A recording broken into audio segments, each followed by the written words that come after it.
ओम नमो भगवते वासुदेवाय। ओम नमो भगवते वासुदेवाय। ओम नमो भगवते वासुदेवाय।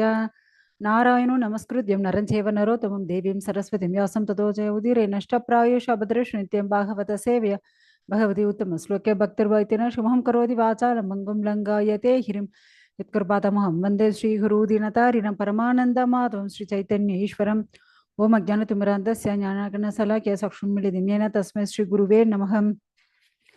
नमः ओम विष्णुपदाय कृष्णप्रसाय बुदल श्रीमती जयपताक स्वामी नमः नमो अथर्वनित्य नगर ग्रामदाने नमः ओम विष्णुपदाय कृष्णप्रसाय बुदल श्रीमती भक्तिवेदांत स्वामी नमः नमस्ते सरस्वती देवी गौरवाणी प्रचारि निर्विशेष शून्यवादी भाषाते देशधारणे जय श्री कृष्ण चैतन्य प्रभु नित्यानंद श्री अद्वैत गदाधर श्रीवासादि गौर भक्त वृंद हरे कृष्ण कृष्ण कृष्ण हरे हरे हरे राम राम राम हरे हरे हरे कृष्ण श्रीमद् भागवतम 7வது ஸ்கந்தம் 14வது அத்தியாயம்.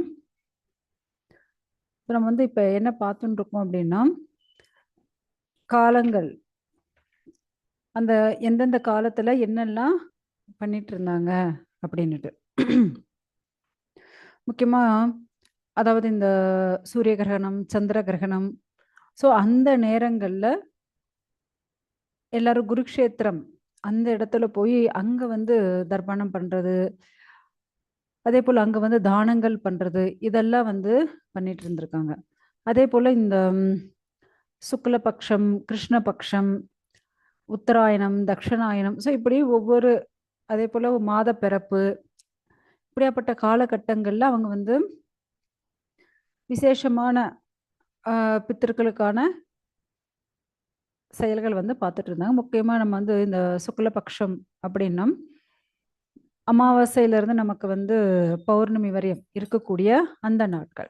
அதே போல கிருஷ்ணபக்ஷம் பௌர்ணமியிலிருந்து நமக்கு அமாவாசை வரை இருக்கக்கூடிய அந்த நாட்கள். உத்தராயணம் அப்படின்றது என்ன அப்படின்னா, சூரியன் வடக்கு நோக்கி செல்லும் 6 மாதங்கள், அதாவது தை, மாசி, பங்குனி, சித்திரை, வைகாசி, ஆனி. ஓகேங்களா? அதே போல தக்ஷணாயனம், சூரியன் தெற்கு நோக்கி செல்லக்கூடிய 6 மாதங்கள், ஆனி, ஆடி, புரட்டாசி, ஐப்பசி, கார்த்திகை, மார்கழி. ஸோ இந்த நாள்கள் தான் முக்கியமா உத்தராயண காலம். அந்த காலத்துல இறக்கக்கூடியவர்கள் அவங்க அர்ச்சராதி மார்க்கத்துல போவாங்க. அவங்க திரும்பி இந்த பூலோகத்துக்கு வர்றதில்லை அப்படின்ட்டு சாஸ்திரங்கள் சொல்றது. ஸோ அதே போல தூமாதி மார்க்கம், தட்சிணாயன காலத்துல போறவங்க திரும்பி வரக்கூடிய சுச்சுவேஷன் அவங்களுக்கு இருக்கு. ஸோ இப்படியாப்பட்ட விஷயங்கள் எல்லாம் நமக்கு இதுல கொடுக்கப்பட்டிருக்கு. அதே போல பிரம்ம முகூர்த்த நேரம், ஸோ அந்த நேரத்துல நாம பகவான் ஸ்ரீ கிருஷ்ணருக்கு பூஜை செய்யறது, அந்த நேரத்துல பகவானுடைய நாமத்தை ஜெபிக்கிறது, இதெல்லாம் ரொம்ப ரொம்ப சிரேஷ்டமானதாக கருதப்படுறது. இப்படி ஏன்னா பகவானுக்கு எந்த நேரத்துல பக்தி செய்யறது, ஏன்னா எல்லா நேரமும் பகவான் ரொம்ப சிறந்தது. ஆனா முக்கியமாக காலை நேரம், அந்த பிரம்ம முகூர்த்த நேரம், அதே போல ஈவினிங் அந்த சந்தியா காலம்னு சொல்லுவாங்க. ஸோ இந்த நேரம்லாம் ரொம்ப ரொம்ப சிறப்பாக சொல்லப்படுறது, ஏன்னா ரொம்ப மங்களகரமாக கருதப்படுறது. அதே போல ஏன்னா நம்ம பகவானுக்கான வழிபாடுகள் செய்யும் போதோ இல்லை பித்தர்களுக்கான வழிபாடுகள், இது அனைத்தும் ஒரு மங்கள காரியமாக பார்க்கப்படுறது. ஏன்னா ஒரு சிறந்த நாள், சிறந்த நேரம் அப்படின்னு இருக்கும்போது நமக்கு சீக்கிரமா அதற்கான பலன் கிடைச்சிடுமா. ஸோ அதனால அந்த நாட்கள், அந்த நேரத்துல செய்யப்படக்கூடிய பூஜைகள், யஜ்ஞங்கள், இந்த பித்தருக்கான அந்த ஓமங்கள், ஸோ இதெல்லாம் ரொம்ப ரொம்ப சிறப்பாக சொல்லப்படுறது. முக்கியமா ஏன்னா இப்ப பாருங்க, உலகத்துல எல்லா இடத்துலயும் நீர் இருக்கு, எல்லா நீரும் சிறந்தது தான், எதுவும் நம்ம குறைய சொல்ல முடியாது. ஆனா கங்கையில குளிக்கிறதும் யமுனையில குளிக்கிறது இன்னும் ரொம்ப சிரேஷ்டமாக கருதப்படுறது இல்லையா? ஸோ அது போல காலம், பகவானுக்கான வழிபாட்டு காலம் அனைத்துமே சிறந்ததுதான். அதில் குறிப்பிட்ட அந்த காலங்கள் இன்னும் ரொம்ப சிரேஷ்டமாக இருக்கு. முக்கியமா இந்த கங்கை, யமுனை, இப்படி புண்ணிய தீர்த்தங்கள் நீராடுறது, ஸோ அந்த இடத்துல நம்ம நாம ஜபம் பண்றது, அந்த இடத்துல நமக்கு யாகம் பண்றது, விரதங்கள் அனுஷ்டானம் பண்றது, ஸோ இதெல்லாம் நமக்கு ரொம்ப ரொம்ப நிறைய சிறந்த பலன்களை கொடுக்கும். ஏன்னா இப்போ நீங்கள் ஏதாவது ஒரு கடைக்கு போகிறீங்கன்னு வச்சுக்கோங்க. ஸோ ஒன்று வாங்கினா ஒன்று இலவசம் அப்படின்னு, இல்லை ஒன்று வாங்கினா 2 இலவசம் அப்படியெல்லாம் பார்த்துருக்கோம். ஆனால் இது போல் புண்ணிய ஸ்தலங்கள் பண்ணக்கூடியது நமக்கு 1000 மடங்கு பலனை தரக்கூடியது. ஏன்னா அந்த இடத்துல நம்ம வந்து சாக்ஷாத் பகவான் ஸ்ரீ கிருஷ்ணருக்கோ வழிபாடு பண்ணுறது, அப்படி இல்லைன்னா யாகம் பண்ணி அதை வந்து பிராமணர்களுக்கு தானம் பண்ணுறது, அப்படி இல்லைன்னா பித்ருக்களுக்கான யாகம் பண்ணுறது, தேவர்களுக்கான யஜ்ஞம் பண்ணுறது, இப்படி இல்லைன்னா அனைத்து ஜீவராசிகளுக்காக பண்ணுறது, இப்படி பண்ணக்கூடிய அனைத்து விஷயமே நமக்கு வந்து நல்ல பலனை தரக்கூடியது.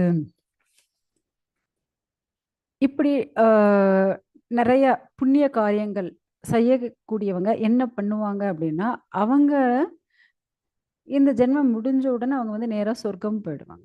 ஸோ சொர்க்கம் போய் சொர்க்கத்துல இவங்க வந்து எத்தனை காலம் புண்ணியம் பண்ணியிருக்காங்களோ அத்தனை காலம் அங்க வந்து ஆண்டு அனுபவிச்சுட்டு, அதுக்கப்புறம் அங்கிருந்து திரும்ப இந்த பௌதீக உலகத்துல ஒரு பணக்கார வீட்ல, ரொம்ப வசதி வாய்ப்பு நிறைய இருக்கக்கூடிய பணக்கார வீட்ல அவங்க வந்து குழந்தையா பிறந்து சகல விஷமான, அதாவது இதுதான் குறைன்னு ஒண்ணுமே இருக்காது.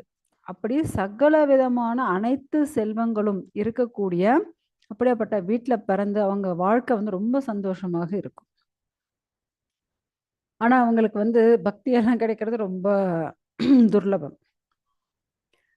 அதே வந்து பக்தி பக்தி பண்ணி சப்போஸ் அவங்க வந்து அந்த பக்தியால முன்னேற முடியல, அவங்க ஏதோ இப்பதான் கொஞ்சம் தான் பக்தி பண்ணியிருக்காங்க அப்படின்ற பட்சத்துல திரும்ப அவங்க வந்து அதே போல இந்த பூலோகத்துல பிறப்பாங்க.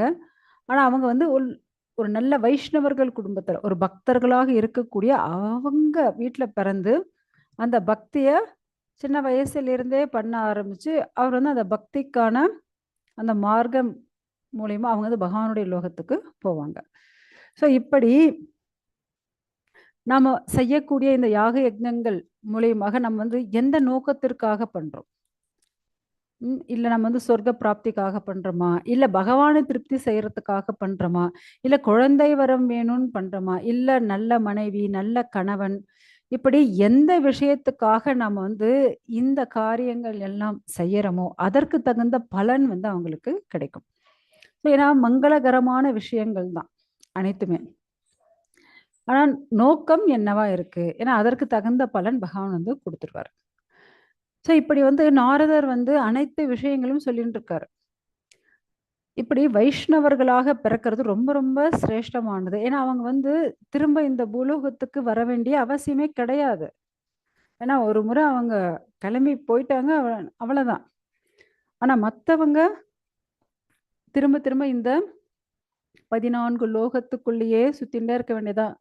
புண்ணியம் பண்ணி மேல போகிறது, இல்லைன்னா திரும்ப பூலோகத்துல பிறக்கிறது, இல்ல பாவம் பண்ணி கீழ் லோகத்துக்கு போறது, இப்படியே இந்த 14 லோகத்துக்குள்ள 84 லட்சம் ஜீவராசிகளுக்குள்ள சுத்திண்டே இருக்க வேண்டியதுதான்.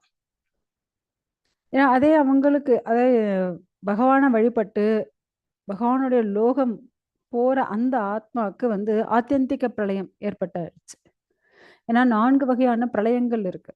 நித்திய பிரளயம், நம்ம இந்த உடலை விட்டு இன்னொரு உடலுக்கு மாறுறது. ஏன்னா கர்மா இருக்கு. ஸோ மாறிண்டே இருக்காங்க அப்படின்னா அது வந்து நித்திய பிரளயம்.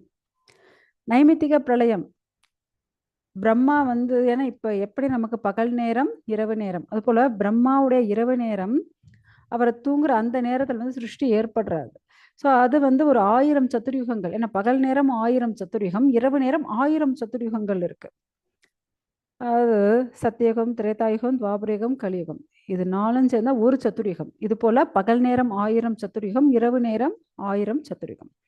ஸோ அந்த இரவு நேரம் 1000 சதுர்யுகத்துல எந்த ஒரு சிருஷ்டியும் நடக்காது. அந்த நேரத்துல பூ புவக சுவக, ஓகேங்களா, பூலோகம் புவர்லோகம் ஸ்வர்கலோகம் எல்லாம் நீர்ல மூழ்கி இருக்கும். திரும்ப பிரம்மா எழுந்திரிச்சதும் திரும்ப சிருஷ்டி ஆரம்பிப்பார், படைக்க ஆரம்பிப்பார். ஓகேங்களா. ஸோ அதுதான் என்ன நைமித்திக பிரளயம். அடுத்தது என்ன அப்படின்னா பிராகிருத பிரளயம். இப்ப பிரம்மாவோட ஆயுஷே முடிஞ்சிடுத்து அப்படின்னா இந்த ஃபுல் லோகத்துல இருக்கிற அனைத்தும் அழிஞ்சிடும். ஸோ அதுதான் என்ன பிராகிருத பிரளயம்.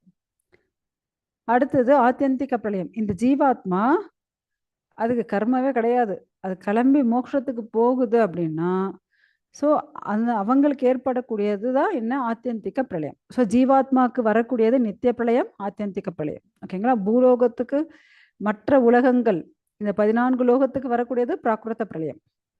3 லோகத்துக்கு மட்டும் வர்றது நைமித்திக பிரளயம். ஓகேங்களா? ஏன்னா நம்ம வந்து சத்திய யுகத்துல நீங்க பார்த்தீங்க அப்படின்னா கருணை, சத்தியம், தவம், தூய்மை அனைத்தும் பூரணமாக இருந்ததாம். அதே திரேதா யுகத்துல நமக்கு வந்து அந்த கருணை, அந்த தயை இருக்கு, சத்தியம் இருக்கு, தூய்மை இருக்கு, தவம் போயிடுது, அவ்வளவுதான். துவாபர யுகத்துல சத்தியம் இருக்கு, தூய்மை இருக்கு, கருணையும் போயிடுச்சு, தவமும் போயிடுச்சு.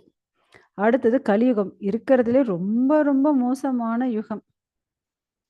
ஸோ இதுல என்ன ஆயிடுச்சு அப்படின்னா ஏதோ அந்த சத்தியம் மட்டும்தான் ஒட்டின்னு இருக்கு, மற்ற கருணையோ தவமோ தூய்மையோ எல்லாம் போயிடுச்சு. ஸோ இப்படியாப்பட்ட சூழ்நிலையில தான் நாம் வந்து வாழ்ந்துட்டு இருக்கோம். ஸோ பக்தி பண்ணி பகவான் கிட்ட போகிறது தான் நமக்கு ரொம்ப ரொம்ப சிரேஷ்டமானது. என்னங்க கலியுகம் முத்தி போச்சு அப்படின்னு சொல்கிறாங்க. ஆனால் கலியுகம்லாம் ஒன்றும் முத்தி போகலை.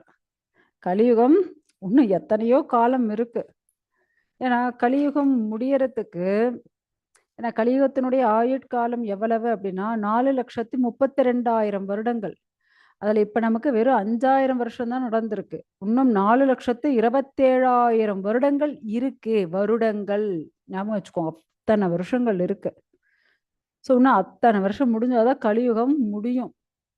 அந்த நேரத்துல தான் என்ன நடக்கும், பிரளயம் வரும்.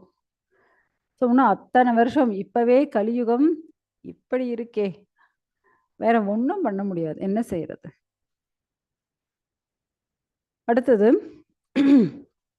ஏன்னா இங்க இருக்கக்கூடிய 84 லட்ச ஜீவராசிகள் என்னவா பிறப்பும் நமக்கே தெரியாது. ஏன்னா நம்மளுடைய கர்மா எப்படி இருக்கும்னு புரியாது. ஸோ நம்ம பகவானுக்கான பக்தியை செஞ்சு பகவான் லோகம் போறதுக்கான அந்த விஷயத்தை தான் நம்ம வந்து பண்ணணும். ஏன்னா அந்த காலத்துல நீங்க பார்த்தீங்க அப்படின்னா பகவானை ஆராதிச்சுட்டு இருந்தாங்க.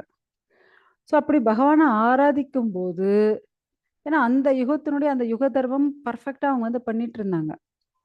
நீங்க சத்தியுகம்னு பார்த்தீங்க அப்படின்னா அங்க வந்து தவம் செய்யறது, அந்த தவத்திற்கான பலன் அவங்க வந்து பகவான் லோகம் போயிடுவாங்க. ஸோ அவர் மட்டும் இல்லை, அவங்களுடைய மனைவி அவங்களும் கிளம்பி போயிடுவாங்க. அடுத்தது திரேதாயுகம், யாக யஜ்னங்கள் செஞ்சுட்டு இருந்தாங்க.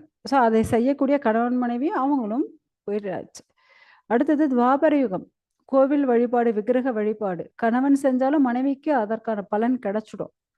ஸோ அதனால அவங்களும் கிளம்பி போயிட்டு இருந்தாங்க. கலியுகம், அவங்கவங்க வேலையை பண்ணி தான் ஆகணும். ஸோ நாம ஜபம், பகவானுடைய கிருஷ்ணருடைய நாம ஜபம் கணவன் மனைவி குழந்தைகள் அனைவரும் பண்ணியே ஆகணும்.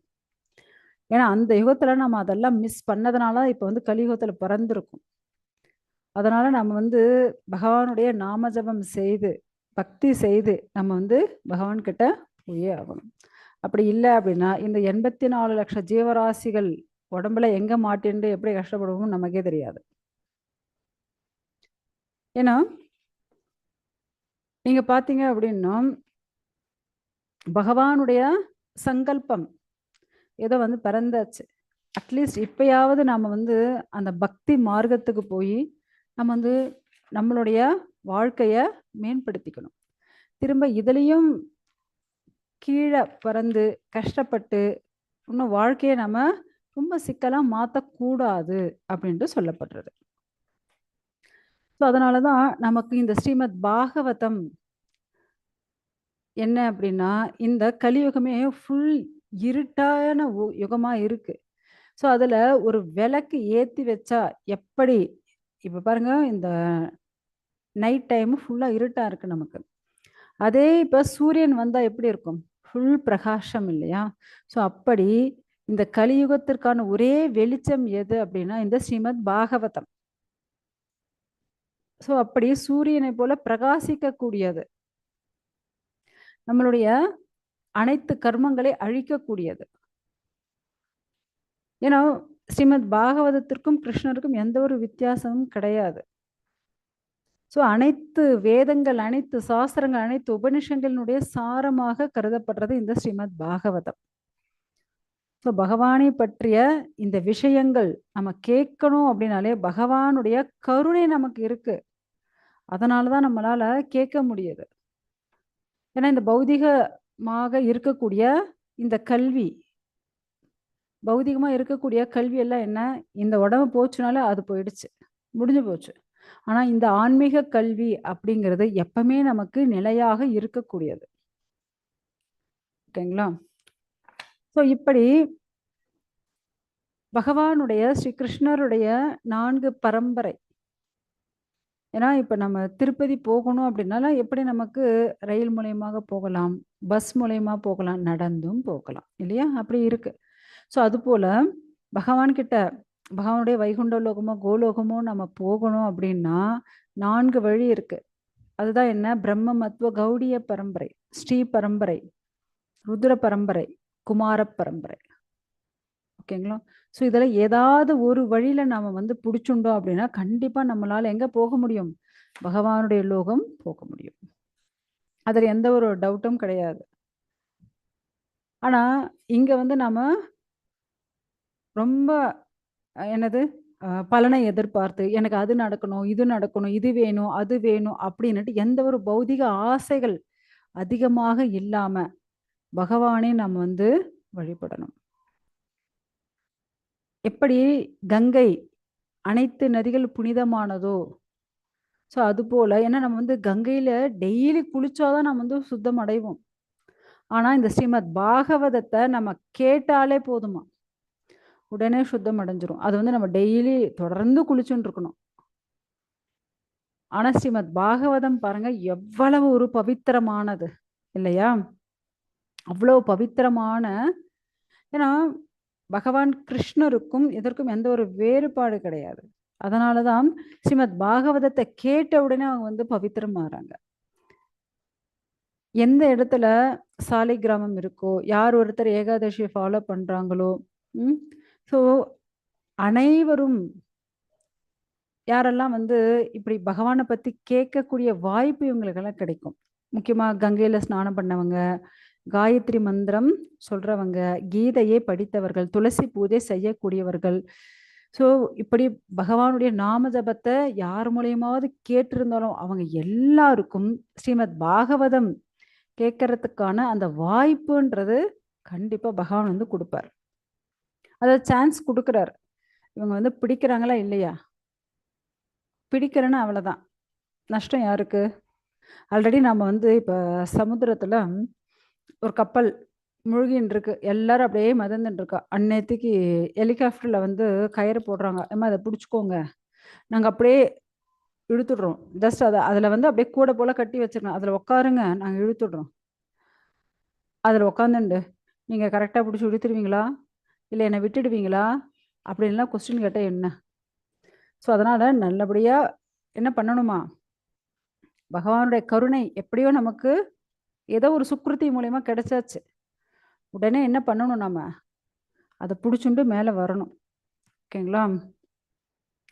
ஏன்னா பகவானுடைய உபநிஷங்கள், சாந்தோக்கிய உபநிஷம் சொல்றது பகவானுடைய ஒவ்வொரு, ஏன்னா இங்க நீங்க பாத்தீங்க அப்படின்னா 108 திவ்ய தேசங்கள் இருக்கு. ஒவ்வொரு திவ்ய தேசம் பகவானுடைய ஒவ்வொரு லீலைகள் நடந்த இடம். பகவானுடைய அங்கங்களாகவே கருதப்படுறது. முக்கியமா நீங்க பாத்தீங்க அப்படின்னா ஸ்ரீரங்கநாதர், திருச்சியில் இருக்கக்கூடிய அந்த ஸ்ரீரங்கநாதர், அவருடைய திருமேனியே ஒவ்வொரு அங்கங்களாக மற்ற ஸ்தலங்கள் வந்து கருதப்படுறது. முக்கியமா மன்னார்குடி ராஜகோபால், ஸோ பகவானுடைய கண்ணாக கருதப்படுறது. பகவானுடைய ரங்கநாதருடைய அந்த தலை, அதான் பத்ரிகா ஆசிரமம். பகவானுடைய அந்த நாக்கு பகுதி, அதுதான் புஷ்கரம். பகவானுடைய வாய், அதுதான் குருக்ஷேத்திரம். பகவானுடைய கழுத்து பகுதி அயோத்தியா. பகவானுடைய மார்பு திருப்பதி வெங்கடாச்சலபதி பெருமாள். ஸோ வயிற்று பகுதி பூரி ஜெகநாதர் க்ஷேத்திரம். அடுத்தது முதுகு ஸ்ரீ கூர்மம். இடுப்பு பகுதி ஸ்ரீமுஷ்ணம் வராகர். அவருடைய திருமேனி அழகு கும்பகோணம் ஆறாமுத பெருமாள். பகவானுடைய இரு கரங்கள், அதுதான் கள்ளழகர். மதுரையில இருக்கார் இல்லையா, நம்ம கள்ளழகர் அவர். பகவானுடைய நடை திருக்கண்ணபுரம் சௌரிராஜ பெருமாளாம். இப்படி பகவானுடைய ஒவ்வொரு திவ்ய தேசங்களும் அனைத்தும் சேர்ந்ததுதான் என்னவா ஸ்ரீரங்கநாதரம். இப்படி இருக்கு பாருங்க இல்லையா. ஸோ ஒரு முறை என்ன ஆகுது அப்படின்னா, பக்தர்கள் எல்லாரும் பகவானுடைய லோகம் போகணும் அப்படின்னு விருப்பப்படுறாங்க. ஸோ அதனால எல்லாரும் எங்க போறாங்க, பாகவதம் கேட்கலாம் அப்படின்ட்டு பாகவதம் கேட்குறாங்க. ஆனா எல்லாராலையும் அவங்க விருப்பத்திற்கு தகுந்த போல சில பேர் பாகவதம் கேட்டுண்டு என்ன நினைக்கிறாங்க, எனக்கு கல்யாணம் ஆனா அதுக்கப்புறம் நான் கிளம்பி போகலாமே. ஸோ அவங்க பாகவதம் கேட்கும்போதே அவங்களுடைய ஆசை என்னவாக இருக்கு, கல்யாணம் ஆக்கணும் அப்படின்ட்டு. சில பேருக்கு எனக்கு திருமணம் நடந்து ரொம்ப நாள் ஆயிடுச்சு, குழந்தையே இல்லையே, குழந்தை பிறந்தா நல்லா இருக்கும். சில பேருக்கு எனக்கு வசதியே இல்லை, பிறந்ததுலேருந்து என்னுடைய வாழ்க்கை எப்படி இருக்கான், ரொம்ப கஷ்டமா இருக்கு, அதனால கொஞ்சம் வசதியோடு இருந்தா நல்லா இருக்குமே. ஸோ சில பேர் என்ன நினைக்கிறாங்க, நான் ஃபேமஸே ஆகலை, என்னை யாருமே மதிக்க மாட்டேங்கிறா, நான் ரொம்ப பணக்காரனாக எல்லாரும் மதிக்கக்கூடிய ஒருவனாக இருந்தால் நல்லா இருக்குமே. ஸோ இப்படி ஒவ்வொருத்தர் எல்லாரும் பாகவதம் கேட்க வந்தது எதற்காக, பகவானை அடையணும் அப்படின்னுட்டு. ஆனா அங்க நடந்தது என்ன, ஒவ்வொருத்தருடைய ஹிருதயத்திலும் ஒவ்வொரு ஆசை இருக்கு. ஸோ பகவான் என்ன பண்ணிட்டாரு, இப்ப எல்லாருடைய ஆசையை பூர்த்தி பண்ணணுமே. ஓகே, இப்படி ஒவ்வொருத்தருடைய ஆசையும் பகவான் என்ன பண்றாரு, நிறைவேற்ற ஆரம்பிச்சாச்சு. ஸோ நிறைவேற்றிட்டு கடைசியா அவங்க அப்புறம் பகவான் லோகம் போகட்டும். யாருக்கெல்லாம் எனக்கு எந்த ஒரு ஆசை இல்லை சுவாமி, எனக்கு இப்பவே கிளம்புனா போதும் அப்படின்னு நினைக்கிறாங்க இல்லையா, ஸோ அவங்கெல்லாம் இன்னும் பக்தியில அதிகமாக வளர்ந்து அவங்கெல்லாம் அந்த உடனடியாக கிளம்பி போக முடியும்.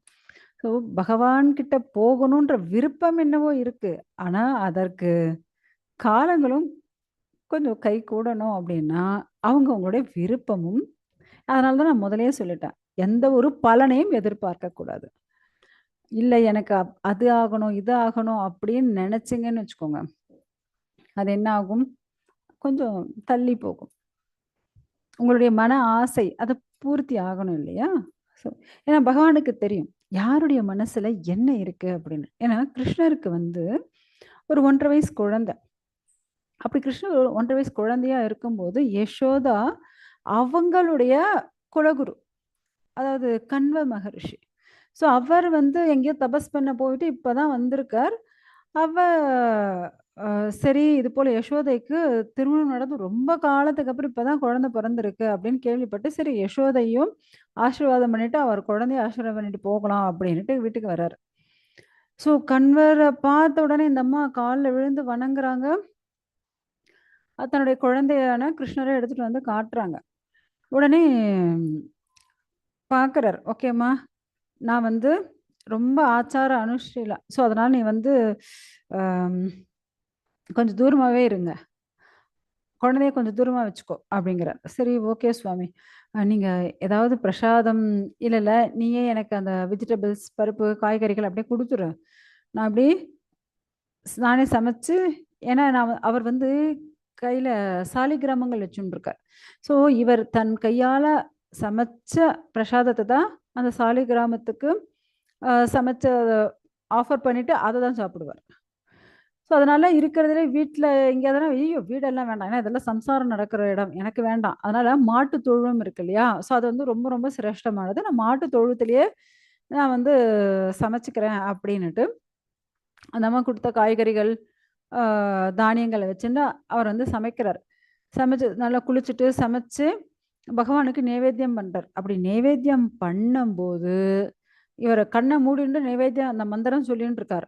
பார்த்தா அந்த சாலிகிராமம் முன்னாடி பிரசாதம் வச்சிருந்தார் இல்லையா, அதை கிருஷ்ணா எடுத்து சாப்பிட்டு இருக்கார். அவ்வளவுதான். என்னடா என்னமோ சாப்பிட சவுண்ட் கேட்குதேன்னு இவரு மந்திரம் சொல்றத நிறுத்திட்டு கண்ணை திறந்து பார்த்தா கிருஷ்ணா சாப்பிட்டுட்டு இருக்காரு. உடனே கத்த ஆரம்பிச்சாச்சு, யசோதா யசோதா அப்படின்னுட்டு. அந்த அம்மா பயந்து போய், ஏன்னா குரு கூப்பிடுறாங்க இல்லையா, ஓடி வராங்க. குலகுரு வேற. எங்க சாபம் கீபம் கொடுத்துட போறாரோன்னு அந்த அம்மாக்கு பயம். சுவாமி என்னாச்சுன்னு. என்ன புள்ள இது, எங்கேயாவது ரூமுக்குள்ள போட்டு நல்லா பூட்டி வை பாரு, இப்ப எல்லாம் அபசாரம் ஆயிடுச்சு, பகவானுக்கு நைவேத்தியம் பண்ணிட்டு இருக்கும்போது இவன் எடுத்து சாப்பிட்டுட்டான். நான் போய் திரும்ப குளிச்சுட்டு திரும்ப வந்து சமைக்கணும் அப்படின்னு திரும்ப போய் குளிச்சுட்டு திரும்ப வந்து புதுசா சமைக்கிறார். ஸோ குழந்தைய நல்லா ரூமில் போட்டு பூட்டி தான் வச்சிருந்தாங்க, தூங்கிட்டு இருந்தான் குழந்தை, பூட்டி தான் வச்சிருந்தாங்க. இவர் ஓகே ஆல்ரெடி டைம் ஆயிடுச்சு அப்படின்னுட்டு திரும்ப ஏதோ அவசர அவசரமா சமைச்சு ஆஃபர் பண்றாரு. திரும்பவும் பார்த்தா மந்திரம் சொல்லிட்டு இருக்கும்போது என்னவோ சாப்பிட சத்தம், திறந்து கடை திறந்து பார்த்தா குழந்தை சாப்பிட்டுட்டு இருக்கான். பயங்கர கோவம் வந்துருச்சு. திரும்ப யசோதா யசோதான்னு கத்துற. சுவாமி நான் ரூமுக்குள்ள வச்சு பூட்டி தான் இருந்தேன், இவன் எப்படி வந்தான்னு எனக்கே தெரியல, என்ன குழந்தைய இப்படியாப்பட்ட வால் குழந்தையா இருக்கானே, நான் சொல்ற பேச்சை கேட்க மாட்டேங்கிறானே அப்படின்னுட்டு அவர் இன்னும் ரொம்ப பயங்கரமா கோவப்படுறாரு. ஸோ அதுக்கப்புறம் என்ன பண்றாங்க, திரும்பவும் குழந்தைய எடுத்து போய் லாக் பண்ணி வச்சுட்டு அவங்க இனி அவர் ஆஃபர் பண்ணி சாப்பிட்றோன்னு குழந்தை விடையே கூடாது அப்படின்னுட்டு அப்புறம் டைட்டா பிடிச்சி வச்சுட்டு இருக்காங்க. இவர் திரும்ப போய் குளிச்சுட்டு வந்து என்ன ரொம்ப டைம் ஆயிடுச்சுன்னுட்டு பால் பாயாசம் மட்டும் செய்றார். பால் பாயாசம் செஞ்சுட்டு பகவானுக்கு ஆஃபர் பண்ணின்னு இருக்கார். இந்த அம்மா அப்படியே குழந்தைய பிடிச்சிட்டு தூங்கிட்டாங்க பாருங்க. அவ்வளோதான் முடிஞ்சது கதை. இவர் ஆஃபர் பண்ணின்னு இருக்கும்போது திரும்பவும் குழந்தை வந்துருச்சு. திரும்ப சாப்பிடுற மாரி சத்தம் கேட்குது. கண்ணு திறந்து பார்த்தா கிருஷ்ணா சாப்பிட்டுட்டு இருக்காரு அந்த பால் பாயாசத்த. அவ்வளோதான். "அ என்னது இது? என்ன குழந்தை நீ எல்லாம்? நான் பகவானுக்கு நைவேத்தியம் பண்ணலான்னு நெனச்சா, நீ வந்து சாப்பிட்டுன்னு இருக்க. ஆ எ நீ எல்லாம் என்ன?" அப்படி இப்படின்னு இவர் வந்து கத்த ஆரம்பிச்சாரு. அவ்வளோதான், கிருஷ்ணருக்கு கோவமே வந்துருச்சு. வாய்க்குள்ள ஃபுல்லா பாயாசம் இருக்குல்ல, "ப்பு! எனக்கு வேண்டாம் இந்த பாயாசம்" அப்படின்னு தூன்னு அவர் மூஞ்சிலே துப்பிட்டாரு. துப்புனதுக்கு அப்புறம் இவரு துப்புனது அப்படியே அவர் வாயில, மூஞ்சிலலாம் பட்டுச்சு பாருங்க. அத பட்ட உடனே தான் அவருக்கு வந்து அந்த ஞான திருஷ்டில தெரியிறார், சாக்ஷாத் இவர் பகவான் அப்படின்றது. "நீ தானே ஒவ்வொரு வாட்டியும் வந்து, ஏன்னா பகவானே இத நைவேத்தியம் ஸ்வீகாரம் பண்ணுங்கோ" அப்படின்ட்டு அந்த மந்திரத்துக்கு அதுதான் அர்த்தம். "நீ கூப்பிடவே தானே நான் வந்தேன். நீ என்னடான்னா இப்ப ஏன் சாப்பிட்டேன்னு என்னையே பிடிச்சு கேட்கிற?" அப்படின்னுட்டு உடனே அப்பதானே பகவானுடைய அந்த ஃபுல் ரூபத்த பார்த்த உடனே அப்பதான் விழுந்து வணங்குறார். "சுவாமி என்ன மன்னிச்சுருங்கோ. ஏன்னா நான் அறியாத சிறுவன். தெரியாம தவறு செஞ்சுட்டேன். ம். அதனால தயவு செஞ்சு என்ன மன்னிச்சுருங்க" அப்படின்னுட்டு. ஏன்னா அவர் கொஞ்சம் கோபக்காரரு. அதனால ம் பகவான் அவருடைய கோவத்த எல்லாம் போக்குறதுக்காக பகவான் இப்படியெல்லாம் ஒரு லீலை பண்றது. ஏன்னா யாருடைய மனசுல என்ன இருக்கு அப்படின்னுட்டு பகவானுக்கு தெரியும். ஒரு முறை என்ன ஆச்சு அப்படின்னா, அகஸ்தியர் அகஸ்தியர் என்ன பண்றாரு, தன்னுடைய சீடர்களோட இருக்கார். அப்படி இருக்கும்போது, அந்த இடத்துல ஸ்ரீனிவாச பெருமாள் வரார். அவர் கேட்குறாரு, "இல்ல நான் வந்து எந்த ஒரு செல்வமும் இல்ல. எனக்கு வந்து ஒரு 2 பசுமாடுகள் குடுங்க" அப்படின்னு. "இல்லப்பா, நாங்க வந்து கோஷாலாவ தான் வச்சுன்னு இருக்கோம். ஆனா, உனக்கு திருமணம் நடந்துடுச்சு அப்படின்னா, உடனே வா, நான் வந்து உனக்கு பசுமாடுகள் குடுக்குறேன். ஆனா, அதுவரையும் நான் வந்து திருமணம் ஆகாதவர்களுக்கு பசுமாடெல்லாம் குடுக்குறதில்ல" அப்படின்னியாச்சு. உடனே சீனிவாசனும் போய் பத்மாவதிய திருமணம் செஞ்சுண்டார். திருமணம் செஞ்ச கையோட நேரா அந்த அகஸ்தியர் இருக்கக்கூடிய அந்த கோஷாலாக்கு போறார். அங்க போனா, கரெக்ட்டா அந்த நேரத்துல அகஸ்தியர் அந்த ஆசிரமத்துல இல்ல. அவர் எங்கேயோ வெளிய போயிருக்காரு. ஸோ அவங்க 2 பேரும் அப்படியே காத்துன்னு இருக்காங்க. "இல்ல, இது போல அகஸ்தியர் குடுக்குறேன்னு சொன்னாரு. நீங்க வந்து குடுங்களேன்." "இல்ல, இல்ல, குருகிட்ட கேட்காம எப்படிங்க குடுக்குறது? அதனால கொஞ்சம் நேரம் வெயிட் பண்ணுங்களேன்." அப்படின்னுட்டு அப்படியே வெயிட் பண்ண வச்சாச்சு. ஸோ ரொம்ப நேரம் அப்படியே வெயிட் பண்ணின்னு இருக்கார். அப்படியே டைம் போயிடுச்சு. ஈவினிங்கே ஆயிடுச்சு. சரின்னுட்டு, "சரி நம்ம கிளம்பலாம்." அப்ப அவங்க 2 பேரும் கிளம்பி போறாங்க. இவங்க கிளம்பி போறதுக்கும், இந்த பக்கம் அகஸ்தியர் வர்றதுக்கும் சரியா இருந்துச்சு. அப்போ குரு கிட்ட சொல்றாங்க, "சுவாமி இது போல 2 பேர் வந்தாங்க. பார்க்கறதுக்கு அப்படி ஒரு சாக்ஷாத் பகவானையே பார்த்த மாரி இருந்துச்சு." "யாரு?" அப்படின்னு. அவரு ஏதோ ஸ்ரீனிவாசர்ன்னு "என்ன ஸ்ரீனிவாசர்? அவரு சாக்ஷாத் பகவான்.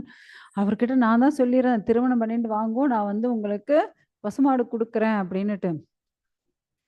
அதனாலதான் அவர் வந்திருப்பாரு. ஸோ இப்படி பண்ணுதோ இப்படிதான் போனாங்க அப்படின்னுட்டு. உடனே இவர் என்ன பண்றாராம், நல்ல காமதேனு போல நல்ல பசுமாடுகள் கையில பிடிச்சுட்டு இவரு பின்னாடியே போறார். கோ இந்தா, அதாவது இந்த கோ என்றால் பசுமாடு. ஸோ இதை பிடிச்சுக்கோங்க, இதை எடுத்துக்கோங்க அப்படின்னுட்டு கோ இந்தா, கோ இந்தா அப்படின்னுட்டு அவர் கரெக்டா ஒரு 108 வாட்டி இதை சொன்னதுக்கு அப்புறம் தான் பெருமாளை திரும்பி பார்த்தாராம். ஏன்னா நீங்க எனக்கு கொடுத்த பேர் ரொம்ப பிடிச்சிருந்துச்சு. என்ன நான் எங்க உங்களுக்கு பேர் கொடுத்தேன் அப்படின்னாரு அகஸ்தியர். இல்ல கோவிந்தான்னு சொன்னீங்க இல்லையா, நான் கோவிந்தான்னு சொல்லலப்பா, கோ இந்தா, அதாவது இ- ஆஹ் பசுமாடை எடுத்துக்கோங்க அப்படின்ட்டு தான் நான் சொல்லிட்டு இருந்தேன். ஆனாலும் எனக்கு இந்த பேர் பிடிச்சிருக்கு, அதனால எனக்கு கோவிந்தான்ற பேரே நான் வச்சுக்கிறேன் அப்படின்னுட்டு பெருமாள் சொல்லிட்டாராம். ஸோ இப்படி பகவான் தன்னுடைய லீலைகளால ஒவ்வொரு விஷயங்கள் செஞ்சுட்டே இருக்கார் அவர். முக்கியமா நம்ம பார்த்தோம் அப்படின்னா, இந்த உலக சிருஷ்டிக்கே ஒரு 3 காரணம் இருக்கு. பகவான் என்ன பண்றார் அப்படின்னா, இந்த உலகத்தை சிருஷ்டி பண்றதுக்காக மொத்த உபாதான காரணமாகவும் அவரே இருக்கார். நிமித்த காரணமாகவும் அவரே இருக்கார். சககாரி காரணமாகவும் அவரே தான் இருக்கார். ஸோ ஏன்னா உலக சிருஷ்டிக்கு இந்த 3 காரணங்கள் இருக்கிறது. என்ன? உபாதான காரணம், நிமித்த காரணம், சககாரி காரணம்.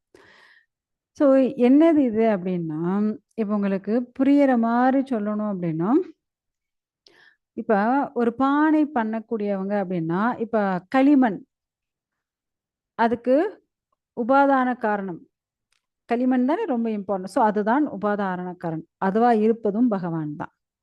அடுத்தது நிமித்த காரணம், அதை செய்யக்கூடியவன் கிரியேட்டர். ஸோ மெட்டீரியல் என்ன? களிமண். அந்த கிரியேட்டர் யாரு? அது குயவன். ஓகேங்களா? ஸோ அவர் தான் என்ன? நிமித்த காரணம். அடுத்தது அதுக்கு சககாரி காரணம், அதுக்கு இன்ஸ்ட்ருமெண்ட் ஹெல்ப் பண்றது.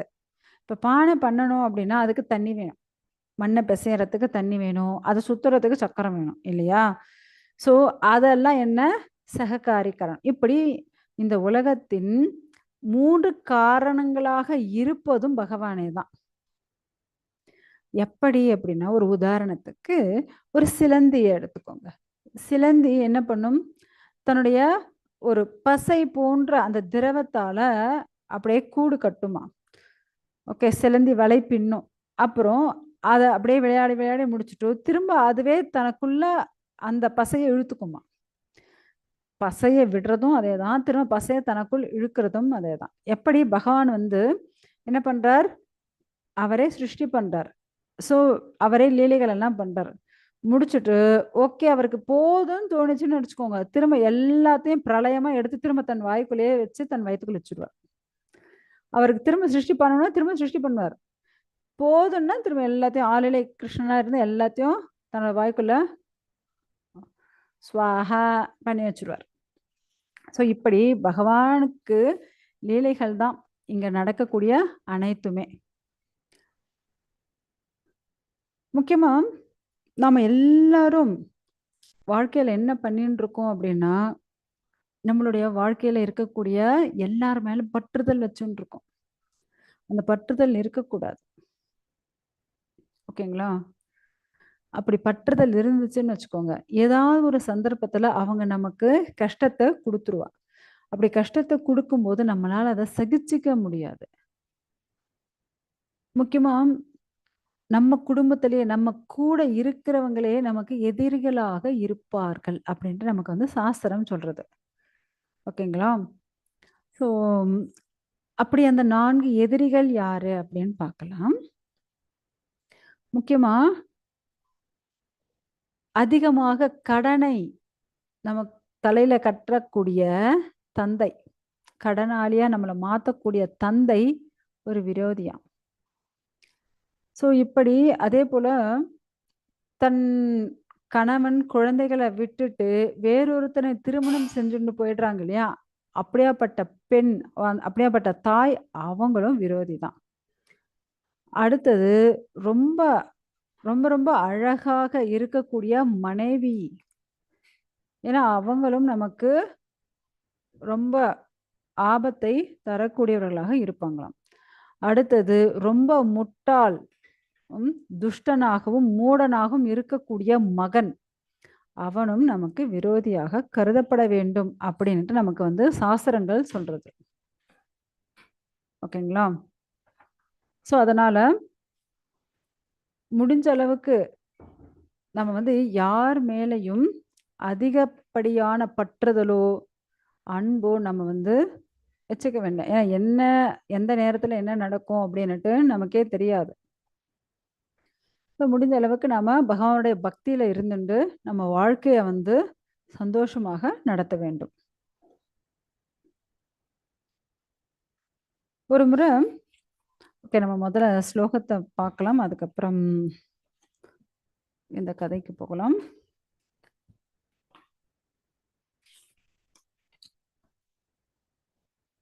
ஸோ முறைப்படியாக நம்ம வந்து பகவானுடைய வழிபாடு ஆகட்டும், கோவில் வழிபாடு ஆகட்டும், அதே போல மங்களகரமான அந்த நேரங்கள்ல நம்ம வந்து புராணங்களை படிக்கிறது, பகவானுடைய ஹரிநாமத்தை ஜபிக்கிறது, மங்களகரமான இடத்துல மங்களகரமான நேரத்துல நம்ம வந்து புனித நதிகள்ல ஸ்நானம் பண்றது, இது எல்லாம் நமக்கு வந்து ஆன்மீக பலனை அதிகமாக தரக்கூடியது. இப்படி ஆன்மீக பலன் நமக்கு அதிகமா வேணும் அப்படின்றவா இதெல்லாம் நம்ம வந்து பண்ணணுமா. முக்கியமா புஷ்கரம், அதே போல சாதுக்கள் வாழக்கூடிய குருக்ஷேத்திரம், கயா கஷேத்திரம், பிரயாகை, காசி, நைமிஷாரண்யம், ஸோ இப்படி அதே போல சேது பந்தனம், துவாரகா, வாரணாசி, பிரயாகை, மதுரா, பம்பா, பிந்து சரோவர், பத்ரிகாசிரமம், நந்தா நதி, அப்புறம் ராமச்சந்திரர் சீதாதேவி இருக்கக்கூடிய அந்த சித்திரக்கூட்டம், மகேந்திரமலை, அனைத்தும் நமக்கு வந்து புனிதம் தரக்கூடியது. ஸோ நமக்கு அனைத்து வகையான பக்தி மார்க்கத்துக்கு நமக்கு ரொம்ப ரொம்ப சிறந்த இடங்களாக இருக்கு. ஸோ இந்த இடங்கள்ல நம்ம வந்து கிருஷ்ண விக்கிரகத்தை வச்சு பகவானுடைய கிருஷ்ணனுடைய ஹரிநாமத்தை சொல்றது ரொம்ப பலனை நமக்கு தரக்கூடியது. அதாவது இங்க இந்த ஸ்லோகத்தில் என்ன சொல்லப்பட்டிருக்கு அப்படின்னா, நமக்கு நம்ம ஒரு முறை ஜபிச்சா நமக்கு 1000 மடங்கு பலனை தரக்கூடியதான். பாருங்க, ஒரு முறை செஞ்சாலும் நமக்கு 1000 முறை நமக்கு வந்து பலனை தரக்கூடியது. ரொம்ப ரொம்ப சிரேஷ்டமானது இந்த ஸ்தலங்கள் எல்லாம். ஏன்னா பகவான் வந்து அனைத்து ஜீவராசிகளுக்குள்ளேயும் இருக்கார். அவர் இல்லாத ஒரு இடம்னு எதுவுமே கிடையாது. ஆனா இந்த இடம் எல்லாம் நமக்கு ரொம்ப ரொம்ப சிரேஷ்டமாக சொல்லப்படுறது. ஏன்னா முழுமுதற் கடவுளான பகவான் ஸ்ரீ கிருஷ்ணர் ஒருத்தரே உத்தம புருஷர். ஸோ அவருடைய நாமம் ஜபிக்கிறது நமக்கு சிறந்தது. ஏன்னா ஒரு மரத்துக்கு நம்ம வந்து ஒவ்வொரு இலைக்கும், கிளைக்கும், பூவுக்கும், காய்க்கும், பழத்து அப்படி போய் தண்ணி விட மாட்டோம். நம்ம அந்த வேருக்கு தண்ணி விட்டாலே போதும் இல்லையா? ஸோ அப்படி வேரா இருக்கக்கூடியது யாரு அப்படின்னா பகவான் ஸ்ரீ கிருஷ்ணர். ஸோ அவருக்கு நம்ம வந்து பக்தி பண்ணாலே போதும், அனைத்து தேவர்களும் திருப்தி அடைவார்கள். நம்ம வந்து தர்ம, அர்த்த, காம, மோட்சம்ன்ட்டு தனித்தனியா போய் புருஷார்த்தம் பண்ணணும்னு அவசியம் கிடையாது. சாக்ஷாத் பகவான் கிருஷ்ணரை வழிபட்டாலே போதுமா. ஸோ அதுதான் இங்க வந்து சொல்லப்படுறது. இப்படி அங்க வந்து ஏன்னா யுதிஷ்டிர மகாராஜ் வந்து ராஜசூயாகம் பண்ணிட்டு இருக்கும்போது என்ன நடந்துச்சு? ஸோ அந்த இடத்துல வந்து பகவானுக்கு தான் முன்னுரிமை அப்படின்னு சொல்லியாச்சு. ஆனா எல்லாரும் அதை வந்து ஏத்துண்டாங்க இல்லையா? ஆனா ஒரே ஒருத்தன் மட்டும் ஏத்துக்கல. ஏன் அப்படின்னா, ஏன்னா கிருஷ்ணர் மேல அவனுக்கு அவ்வளவு விரோதம். ஜென்ம ஜென்மத்துக்கும் அவனுக்கு வந்து கிருஷ்ணரை கண்டாலே பிடிக்காது. சில பேரை காரணமே தெரியாது, ஏன் பிடிக்கலன்னு சொல்லவே தெரியாது. சில பேரை கண்டாலே எரிஞ்செரிஞ்சு விழுவாங்க இல்லையா? ஸோ அது போல ஒரு பிரச்சனை. கிருஷ்ணர்னாலே அவனுக்கு பிடிக்க மாட்டேங்குது. அங்க பாருங்க பீஷ்மருக்கு, ஏன்னா எல்லாரும் இருக்கிறதுல அங்கதான் பீஷ்மர் தான் ரொம்ப பெரியவர். ஸோ அவருக்கு முதல் பூஜை கொடுக்கலாம் அப்படின்னும் போது இல்லை இல்லை, பீஷ்மரே சொல்றார், இங்க சாக்ஷாத் பகவான் முழுமுதற் கடவுளான பகவான் ஸ்ரீ கிருஷ்ணர் இருக்கார். அவருக்கு தான் நாம வந்து முதல் பூஜை செய்யணும் அப்படிங்கிறார். ஆனா சிசுபாலன் கேட்டானா? கிடையாது, கிடையவே கிடையாது. நான் வந்து ஒத்துக்கவே மாட்டேன். ம் போயும் போயும் இவன் வந்து வெண்ணை திருடுறவன், ஒரு திருட்டு பையன், இவனை வந்து எதுக்கு இப்படி பூஜை பண்றது அப்படி இப்படின்னுட்டு அவன் வந்து பேச ஆரம்பிச்சிட்டான். ஸோ பகவானும் ரொம்ப பொறுமையா அமைதியா தான் இருந்தார் இல்லையா? ஏன்னா கிருஷ்ணர் வந்து அவங்க அம்மாவுக்கு, யாரு, சுதஸ்ரவா, அவங்களுக்கு ஒரு வரம் கொடுத்திருந்தார். ஏன்னா சுதஸ்ரவாக்கு ரொம்ப நாளா குழந்தைங்க இல்லை. அந்த அம்மா வந்து சேதி மன்னர் ஆம், தமகோஷரை வந்து திருமணம் செஞ்சுருந்தாங்க. ஸோ ரொம்ப காலத்துக்கு அப்புறம் ஒரே ஒரு குழந்தை யாரா வந்தா, சிசுபாலன் பிறந்தான். அவன் பிறக்கும் போதே வந்து அவனுக்கு 4 கைகள் அப்படியே பிறந்தாச்சு. ஸோ ஆகாஷவாணி சொல்லுது, யார் தொடும்போது இந்த குழந்தையோட மீதி 2 கைகள் மறைஞ்சு போதோ அவனால தான் இந்த குழந்தைக்கு மரணம் அப்படின்னுட்டு. ஸோ எல்லாரும் வந்து குழந்தைய தூக்குறாங்க. யா அந்த 2 கை வந்து மறையவே இல்லை. ஸோ கிருஷ்ணர் வந்து தூக்கும்போது என்ன ஆச்சு, அந்த 2 கையும் மறைஞ்சது. அப்ப வந்து சுதஸ்ரவா, ஏன்னா அத்தை இல்லையா, ஸோ கிருஷ்ணர் கிட்ட கேட்குறாங்க. ஏன்னா வசுதேவருடைய சகோதரி தான் சுதஸ்ரவா. ஏன்னா வசுதேவருக்கு வந்து 5 சகோதரிகள், 5 சகோதரிகள் இருக்காங்க. அதில் வந்து ஃபர்ஸ்ட் குந்தி, பிருதா, அடுத்தது ஸ்ருததேவா, அடுத்தது ஸ்ருதகீர்த்தி, சுதஸ்ரவா இந்தம்மா, அடுத்தது ராஜாத்தி தேவி. ஸோ வசுதேவர் உடைய மகன் தான் யாரு, கிருஷ்ணர் இல்லையா? ஸோ அதனால அத்தை கேட்குறாங்களே அப்படின்னுட்டு என்ன வரம் வேணும் அப்படின்னு கேட்குறாங்க. அப்போ கிருஷ்ணர் கிட்ட அந்த அம்மா வந்து ரொம்ப வேண்டுதல் வைக்கிறாங்க, என் மகனை வந்து நீ கொல்லாதப்பா. இல்லை, நான் வந்து இங்க பிறந்ததே எதற்காக, தர்மத்தை நிலைநாட்ட, அதர்மத்தை அழிக்க. ஸோ இவன் வந்து அதர்மமா நடக்கும்போது நான் எப்படி அமைதியா இருக்கிறது அத்தை அப்படின்னு கேட்குறேன். அப்போ வந்து அந்த அம்மா சொன்னாங்க, சரிப்பா, ஒரு நாளைக்கு 100 தவறுகள் செய்கிறவரை நீ வந்து பொறுத்துக்கோ, அதுக்கு மேலே அவன் செய்யும்போது அப்போ வேணா அவனை கொன்னுடு. ஸோ இதை இப்படியே சொல்லி வேற வளர்த்து வச்சிருக்காங்க. ஆனால் இந்த சிசுபாலன் கரெக்டாக கவுண்டிங் வேற கரெக்டாக வச்சுட்டு இருப்பான். ஸோ 1 2 அப்படின்னுட்டு 100 ஆகிறதுக்கு முன்னாடியே 99 ஆகும்போது ஸ்டாப் பண்ணிடுவான் கிருஷ்ணரை திட்டு. ஓகே, ஏன்னா இன்னைக்கு கோட்டா முடிஞ்சிருது, ஸோ மீதி நாளைக்கு திட்டிக்கலாம் அப்படின்ட்டு டெய்லி கரெக்டாக அதை வந்து எண்ணிக்கிட்டே தான் கிருஷ்ணரை திட்ட ஆரம்பிச்சோம். ஆனா இப்ப என்ன ஆயிடுச்சு அப்படின்னா, அந்த இடத்துல இவன் திட்டின்டே இருக்கும்போது உற்சாகத்துல ஜாஸ்தியாவே எக்ஸ்ட்ராவே 100 தாண்டி திட்டியாச்சு. கிருஷ்ணர் வந்து ஓகேப்பா, உன்னுடைய கோட்டா முடிஞ்சிருச்சு, நீ எக்ஸ்ட்ராவே திட்டிட்ட அப்படின்னுட்டு சுதர்சன சக்கரத்தை விட்டு அவனை கொன்னுட்டார். ஓகேங்களா? ஸோ அப்ப கிருஷ்ணருக்கான அந்த பூஜை எல்லாம் நடந்து, ஸோ கிருஷ்ணர் வந்து கேட்குறாரு, ஏன் இப்படி ஒரு விஷயம் நடந்தது அப்படின்னுட்டு. ஸோ அப்ப வந்து நாரதர் வந்து அனைத்து விஷயங்களையும் சொல்லிட்டு இருக்கார். ஏன்னா சாக்ஷாத் பகவான், அவர் வந்ததே அதற்கு தான். அவர் வந்து இந்த லோகத்துல இருக்கக்கூடிய கெட்டவங்களை அழிச்சு நல்லவங்களை ரட்சிக்கிறதுக்காக. அப்படியாப்பட்ட பகவான் இந்த ஜட உலகம்னு கிடையாது. அதாவது பகவத்கீதையில ஒரு ஸ்லோகம் இருக்கு, அகம் சர்வஸ்ய பிரபவோ மத்தக சர்வம் பிரவர்த்ததே இதி மத்வா பஜந்தே மா புதா பாவ சமன்விதகம். பகவான் வந்து இந்த ஜட உலகம், ஆன்மீக உலகம் அனைத்திற்கும் மூல காரணம் அவர்தான். சிருஷ்டிச்சதும் அவர்தான், ரட்சிக்கிறதும் அவர்தான். ஸோ அனைத்தும் சிருஷ்டி ஸ்திதி லயா அனைத்தும் அவரே தான். அப்படி இருக்கும்போது அவருக்கு தெரியும். ஏன்னா பகவான் வந்து மிருகம், பறவை, முனிவர்கள், தேவர்கள், மனிதர்கள் எல்லாருடையிலையும் அவர் தாம வசிக்கிறாரு. நீ எதுக்கு யோசிச்சுட்டு இருக்க? ஸோ பகவானுக்கு தெரியும் எதை எந்த நேரத்துல என்ன செய்யணும் அப்படின்னுட்டு. ஏன்னா சாக்ஷாத் பகவான் புருஷோத்தமன், அவர் ஈஸ்வரக சர்வபூதானாம், அப்படியாப்பட்டவர். ஸோ அவரை திருப்தி செய்யறது தான் நம்மளுடைய கடமை அப்படின்னுட்டு நாரதர் வந்து சொல்றார். ஸோ நாரதர் சொல்லிட்டு இருக்கார் யுதிஷ்டருக்கு, எல்லார் ஹிருதயத்துல பரமாத்மாவா இருக்கக்கூடியது அவர் தான். ஸோ யார் யாருக்கு என்ன தேவை, அவங்களுக்கு என்ன வேணும், என்ன தேவை, அவங்களுடைய ஆசைகள் என்ன, அது அனைத்தையும் பூர்த்தி செய்யறதும் பகவான் தான். ஏன்னா சேங்ஷன் பண்ணணும் இல்லையா? இப்ப நம்ம வந்து நிறைய கோரிக்கை வைக்கலாம், ஆனா அதை சேங்ஷன் பண்ணக்கூடிய உரிமை பகவான் தான். ஏன்னா பகவான் சாங்ஷன் பண்ணாதான் அது நடக்கும். சாங்ஷன் பண்ணலை அப்படின்னா நடக்காது. ஏன்னா அவங்க என்ன சொல்றாங்க அப்படின்னா, பிரம்மதேவர் முதல் கீழே இருக்கிற எறும்பு வரை, அதாவது அதாவது உயர்ந்த லோகம் சத்தியலோகம். ஸோ அங்க இருக்கக்கூடிய பிரம்மால இருந்து எறும்பு வரை இருக்கக்கூடிய அனைத்தினுடைய விருப்பத்தையும் பகவான் தான் தீர்மானிக்க. ஸோ அவர் தான் என்ன சாங்ஷன் பண்றார். அவர் ஓகே சொன்னாதான் அவங்களுக்கு அது நடக்கும்.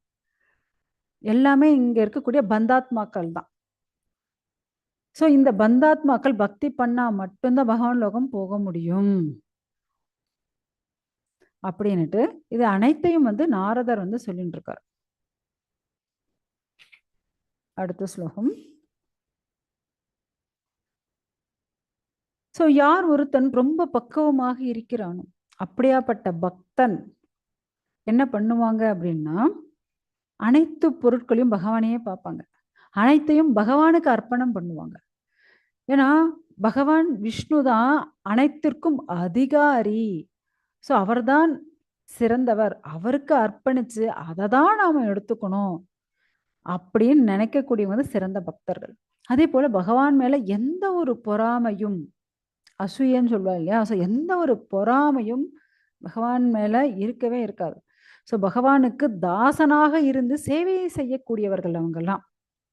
அப்படியாப்பட்ட சிறந்தவர்களே என்ன பக்தர்களாக கருதப்படுவார்கள்.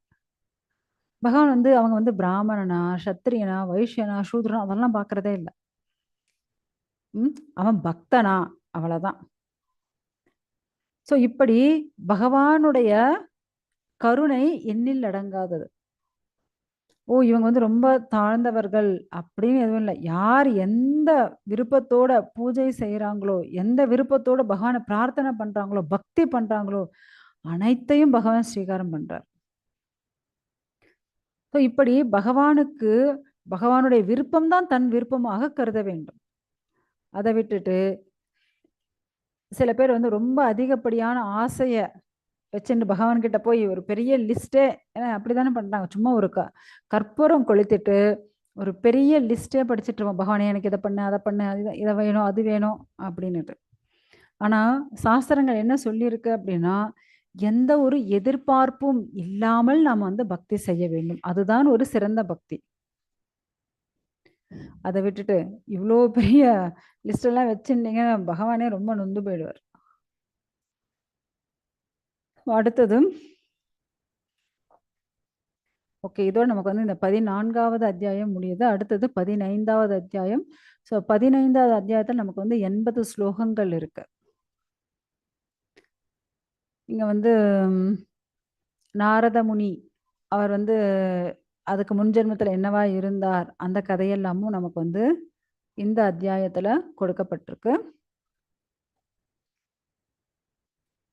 இங்க முதல் ஸ்லோகமே நமக்கு என்ன இருக்கு அப்படின்னா, ஸ்ரீ நாரத உவாச்ச கர்மநிஷ்டா த்வஜா கேஷி தபோநிஷ்டா ரூபா பரேம் ஸ்வாத்யாயே அந்யே பிரவசனே கேஷன ஞான யோகயோம்.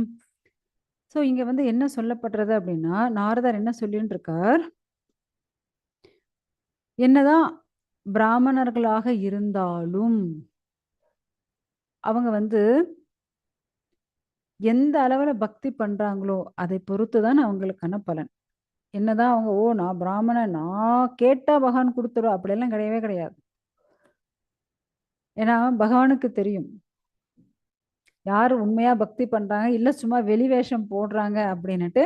யாருக்கு தெரியும்? பகவானுக்கு தெரியும். ஸோ அதனால மற்றவங்க பார்க்கறாங்க போல நம்ம வேஷம் போடுறது வேற, உண்மையாக மனதார பக்தி செய்யறது வேற. ஓகேங்களா? ஓகே, இதோட நம்ம இன்னைக்கு கிளாஸை முடிச்சுக்கலாம். ஏதாவது கேள்விகள் இருந்தால் கேட்கலாம். ஹரே கிருஷ்ணா.